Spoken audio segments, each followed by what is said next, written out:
कोई तुम्हें साथ नहीं देगा, कोई तुम्हारा इस मार्ग में मित्र नहीं होगा। जिसको मित्र बनाओगे वो घसीट लेगा प्रपंच की तरफ। आपको अकेले चलना है। आज तक का पूरा खुद का अनुभव है, इस मार्ग में अकेले चलना है। इस मार्ग में हमको मरना है। जीवित मर जाए उलट आप में समा यह है दिलगिरी। हर समय कष्ट, 1 मिनट का कष्ट, हर समय का कष्ट, पूरे जीवन का कष्ट। मृत्यु जब तक नहीं होगी तब तक का कष्ट। लेकिन उस कष्ट से ना उदास, ना निराश, ना हताश, पूरे जीवन की बात है। जब साधक पहले पड़ाव में दृढ़ हो जाता है, पहला पड़ाव यही है, सुख की तरफ आकर्षित नहीं होना, दुख से हमें मुख नहीं मोड़ना। तब उसे साधकों को सत्संग मिलता है, शुद्ध संत संग।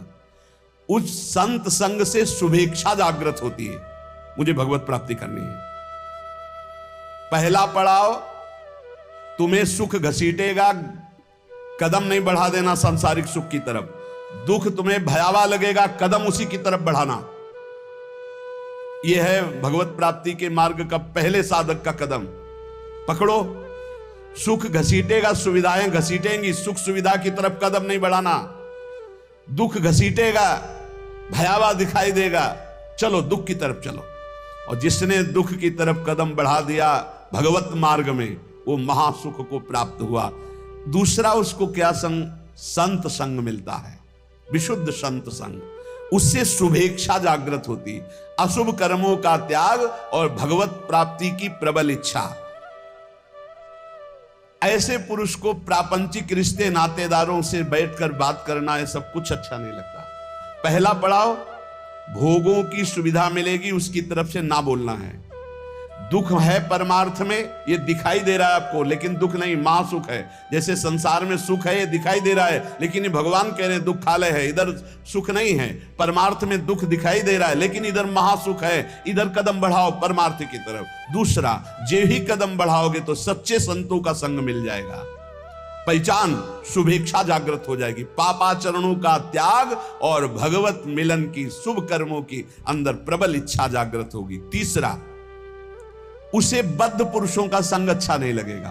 ये रिश्तेदार, नातेदार, सांसारिक भोगों में फंसे हुए लोग, ये अच्छा नहीं लगेगा। भले वो संसार के बीच में रह रहा है, लेकिन उसको इनसे प्रपंच की बातें करना, संसार के लोगों की रिश्ते नाते की बातें, ये अच्छा नहीं लगता। आंतरिक जब मन का आकर्षण भोगों की तरफ होता, उस भोगों से मन को जलाते हुए परमार्थ की तरफ चलना है। क्या जाने संसारी पुरुष, इनको तो जब जो इच्छा हुई सो भोग लिया, ये क्या जाने चढ़ाई को, ये तो खिसकते हुए गए नरक की तरफ। और वो जब साधक संभल कर चलता है तब इनको लगता है नहीं नहीं, परमार्थ में इतनी ऊंचाई पर नहीं, भ्रष्ट करने के लिए वो उपदेश देते हैं। तो बद्ध पुरुषों का संग ऐसे साधकों को अच्छा नहीं लगता।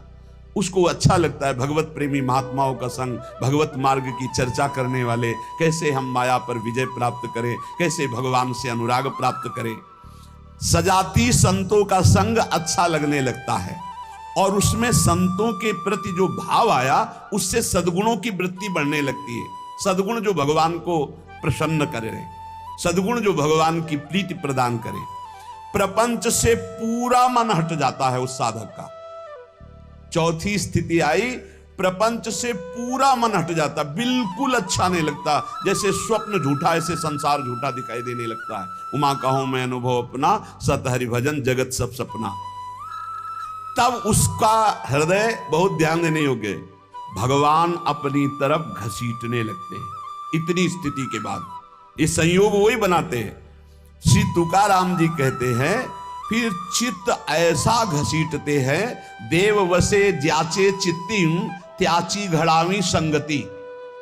ऐसा चित्त घसीटा कि अब तड़पड़ाहट प्रकट हो गई, व्याकुलता प्रकट हो गई, भगवत मिलन की चाह की।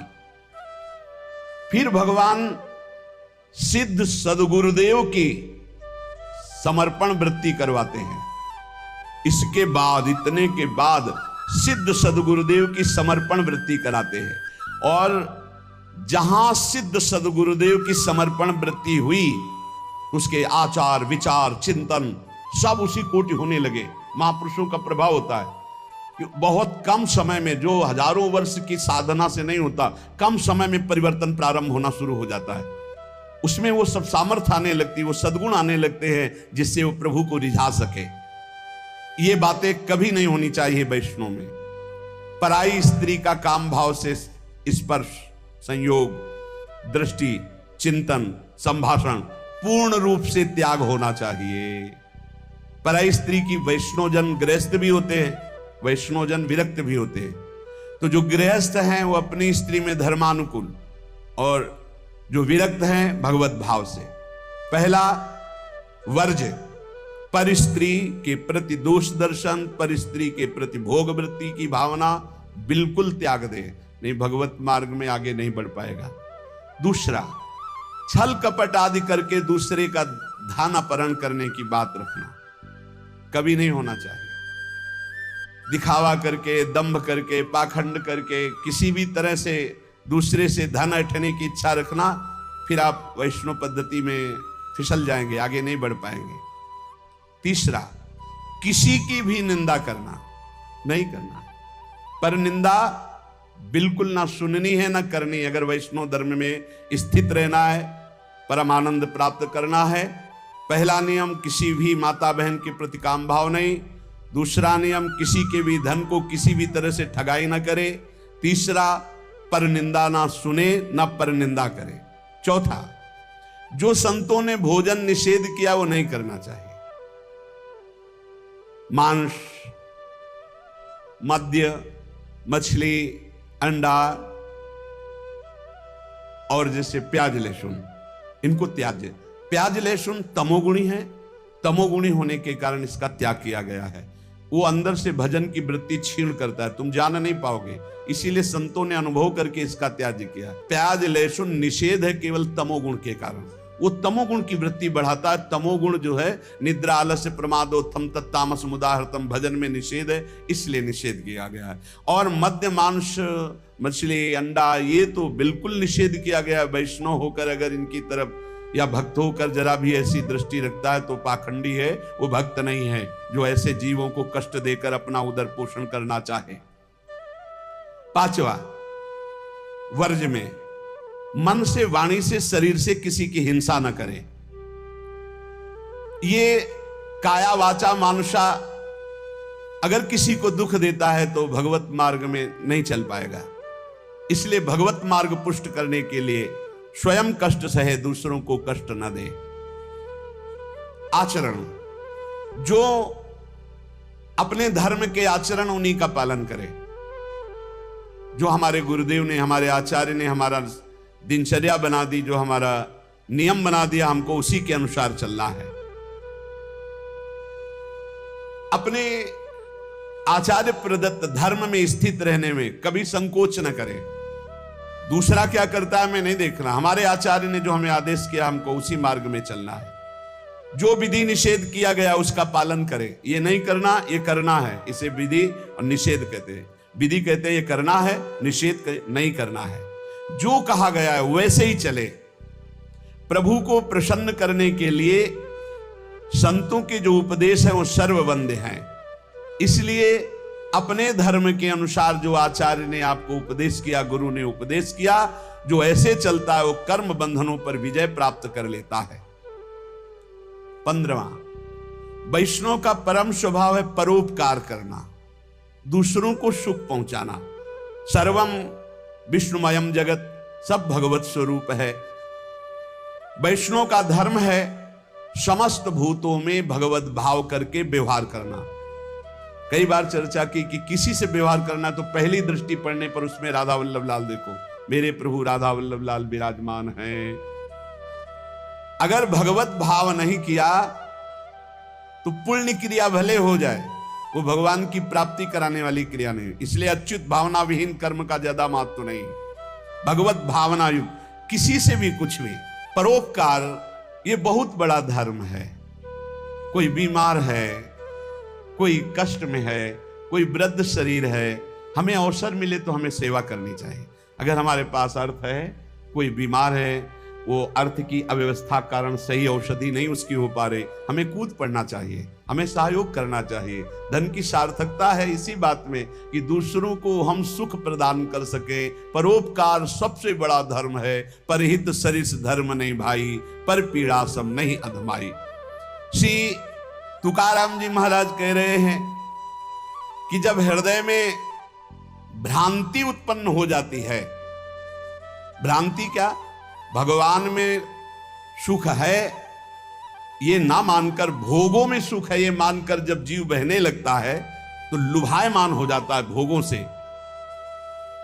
तो उसको सुख नहीं मिलता। यद्यपि जहां भोग भोग रहा है वहां भी परमात्मा है, क्योंकि परमात्मा के बिना कहीं कोई सत्ता ही नहीं। तो कह रहे हैं वो ऐसे लोग हैं जैसे जोंक या चीचड़, जैसे थन के पास ही वो चीचड़ लिपटा हुआ है पर वो दूध नहीं पिएगा, वो खून चूसेगा। ऐसे ही जहां तुम भोग दृष्टि कर रहे हो वही परमात्मा है, उसमें ही परमात्मा है। और सही पूछो तो वही परमात्मा है, क्योंकि जड़ चैतन्य वही बना हुआ है। तुम जिसे भोग दृष्टि से देख रहे हो, चीचड़ की तरह तुम दुख भोग रहे हो, उस सुख सिंधु परमात्मा को नहीं समझ पा रहे। जैसे जोक है, लिपटेगी वो खून ही पिएगी। जैसे मेढक आदि है तो वहीं तालाब में है पर सरोवर में खिला हुआ कमल है, उसको पराग को नहीं पान कर पाएंगे, पराग का पान भौरा ही करता है। ऐसे ही वैष्णोजन भौरे हैं और भगवत विमुख ये चीचड़, जोंक और मेढक के समान टर टर व्यर्थ बातें करना और दूसरों को दुख देना, सुख भोगने के लिए हिंसा आदि तक में उतर जाना। वैष्णव पराग सेवी, भगवत आनंद सेवी भौरे के समान है। सदाचरण, नाम जप और नाम निंदकों से दूर रहना। जो भगवान के नाम की निंदा करते हैं, ये जोंक हैं, ये खून पिएंगे, ये चीचड़ हैं, दूध नहीं पिएंगे, परमानंद नहीं भोगने वाले, ये नाना प्रकार के क्लेश भोगने वाले। ऐसे लोगों से दूर रहो जो भगवान की निंदा करते, भगवान के नाम की निंदा करते, भगवत मार्ग की निंदा करते, वैष्णवों की निंदा करते हैं। भगवान का नाम एक नौका है, जो भगवान का नाम जपता रहता है मानो सुदृढ़ नौका में बैठा हुआ है। बिल्कुल चिंता मत करो, आप नाम जप करो, निश्चित आपको भगवत प्राप्ति हो जाएगी। श्री तुकाराम जी कहते भव सिंधु के पार ले जाने वाली सुदृढ़ नौका नाम है।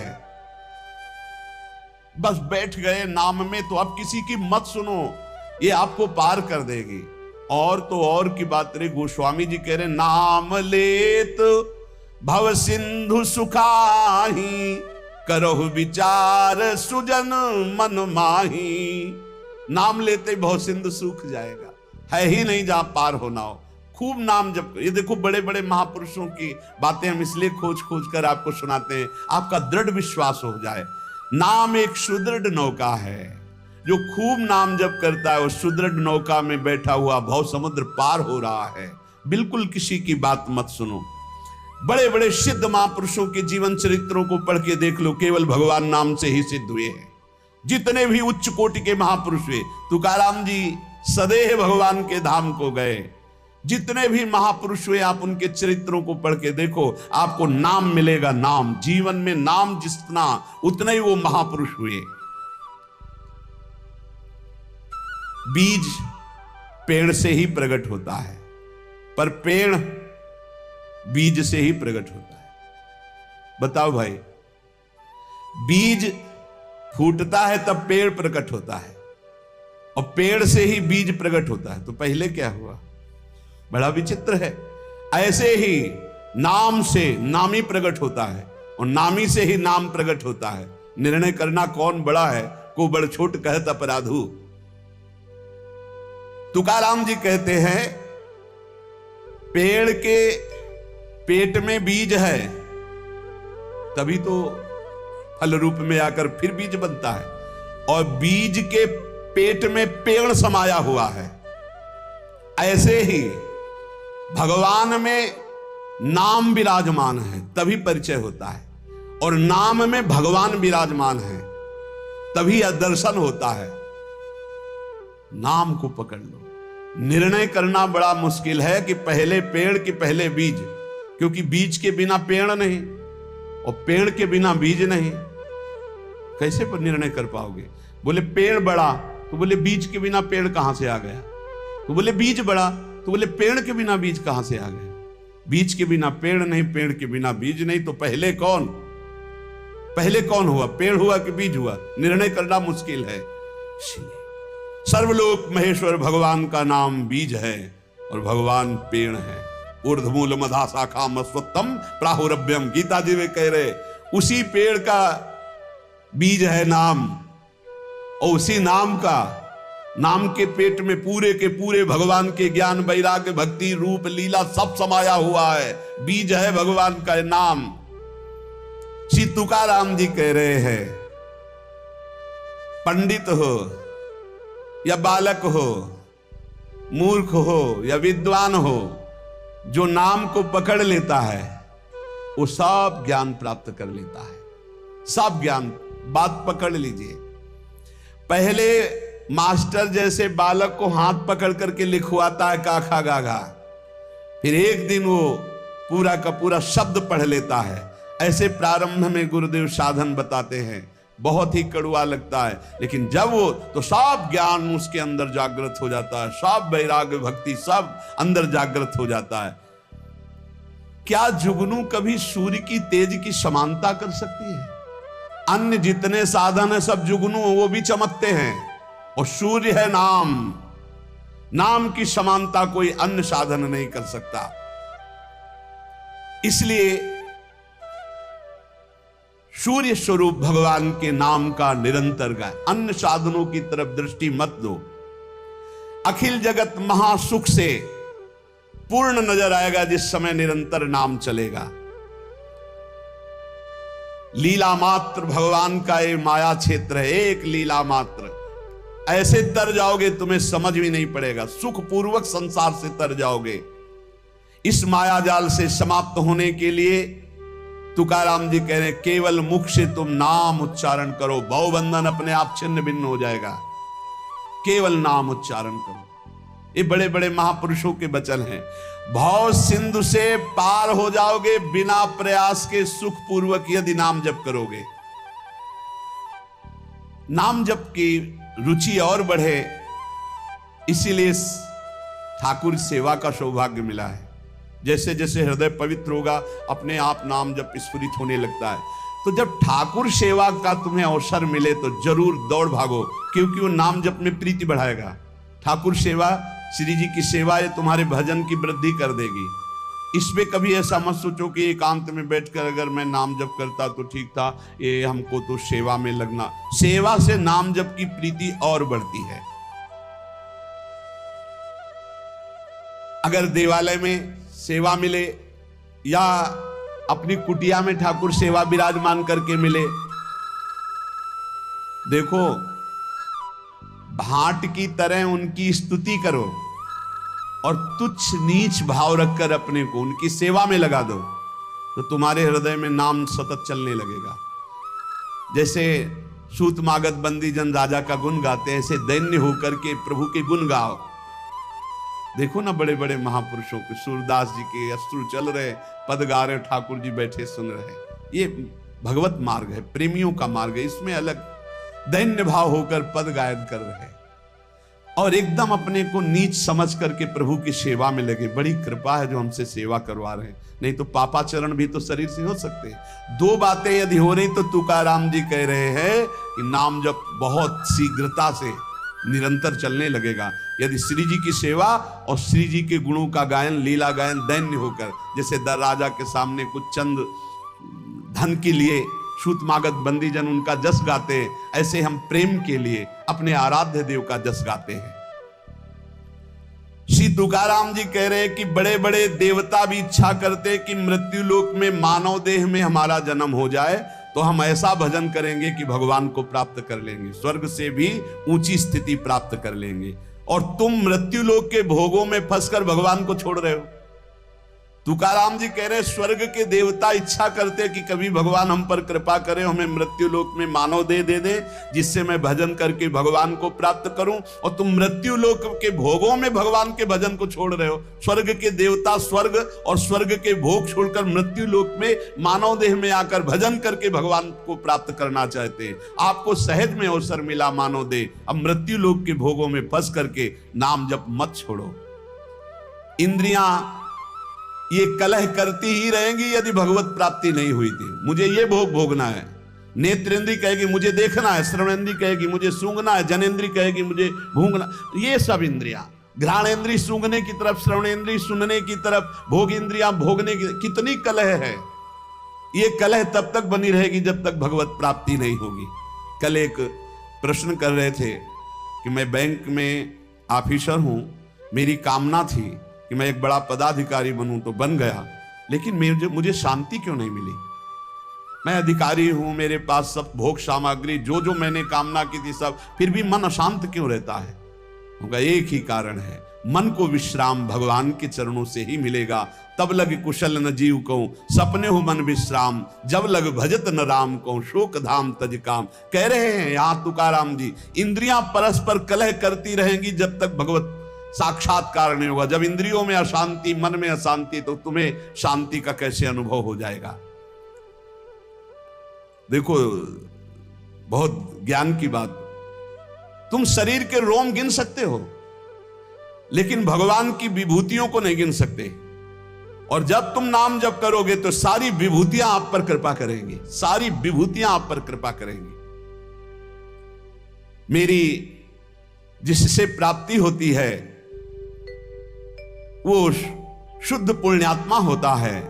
शुद्ध पुण्यात्मा वही है जिसके मुख में मेरा नाम होता है। तुकाराम जी कह रहे, श्री भगवान कह रहे हैं मेरी जिससे प्राप्ति होती है वो शुद्ध पुण्यात्मा होता है। शुद्ध पुण्यात्मा कौन होता है? जिसके मुख में मेरा नाम होता है, जो मेरा अनन्य गति का होता है, उसी को प्रेम प्राप्त होता है। और जो मेरे नाम का अनन्य हो जाता है उसे मेरी अनन्य गति प्राप्त होती है। पकड़ो महापुरुषों के वचनों को पकड़ो, सब नाम है, सब नाम। जैसे गर्भिणी स्त्री को परोसा गया तो उसको जब तृप्ति हुई तो गर्भस्थ बालक को पुष्टता अपने आप प्राप्त हो जाती है। ऐसे ही जब भक्त प्रसन्न हो जाता है तो भक्त के हृदय में विराजमान भगवान अपने आप संतुष्ट हो जाते हैं। तो नाम जप करे और भक्तों की आराधना करे, अपनी कोई स्वतंत्र इच्छा ना रखे, अपनी इच्छा को भगवान की इच्छा में समर्पित कर दे। माली जल को जिधर ले जाता है उधर ही जल प्रवाहित होने लगता है। हमारे जीवन बगीचा के मालिक हैं भगवान गुरुदेव, जिधर वो हमको ले जा रहे हैं हमको उधर ही बहते चले जाना है। अगर उधर नहीं जाओगे तो प्रवाह फूट पड़ेगा और गलत दिशा की तरफ चला जाएगा। तुकाराम जी कह रहे हैं मधुर और विशद आनंद देने वाला भगवान का नाम है। देखो जल में भेद नहीं होता, जल सब में गिरता है, लेकिन अपने भावानुसार उसका स्वरूप अलग हो जाता है। जल तो ईख में भी गिरता है तो वही जल मधुर गन्ने का रस बन जाता है, और जल धतूर में भी गिरता है जिससे उसका फल पुष्ट होता है, वो जहर बन जाता है। जल केले में गिरता है जिससे कपूर बन जाता है, जल सीपी में गिरता है तो मोती बन जाता है। जल तो समान भाव से बरसता है लेकिन अधिकारानुसार उसका फल अलग अलग हो जाता है। तो जो उपासक भगवान में डूबा हुआ है वो महामधुर रस, विशद आनंद, विभिन्न विभूतियों का कृपा पात्र बन जाता है। और जो भगवान से विमुख है तो कृपा उनको भी की मानव दे दिया है, पापाचरण करके अपने जहर जैसा जीवन बना लेते हैं, अशांति में जीवन बना लेते हैं। चित्त मगन होकर के जब नाम गुणगान करता है, जब वाणी कंठ अवरुद्ध होने लगता है, शरीर में रोमांच हो जाता है, आंखें अधकुली और अश्रु वर्षा होने लगती है, शरीर में आनंद की लहर तरंगायमान होकर कंपायमान शरीर को कर देती है। ऐसा जब सुख प्रकट होता है तो जीव की जीव दशा नष्ट हो जाती है और वो भगवत स्वरूप हो जाता है। बनावटी नहीं, स्वाभाविक ये स्थिति। जब नाम गुण कीर्तन करते हुए ऐसी मस्ती छाती है, आपाद मस्तक, शरीर के चरण से लेकर मस्तक तक रोमांच हो गया, आंखें अधखुली हैं, चेष्टा रहित है, आनंद जल अश्रु रूप में बरस रहा है और ऐसी लहर आनंद की उठ रही कि शरीर कंपायमान हो रहा है। महासुख अलौकिक रस जब प्रकट होता है ऐसा, तो जीव की जीव दशा नष्ट हो जाती है और अपने स्वरूप में स्थित हो जाता है।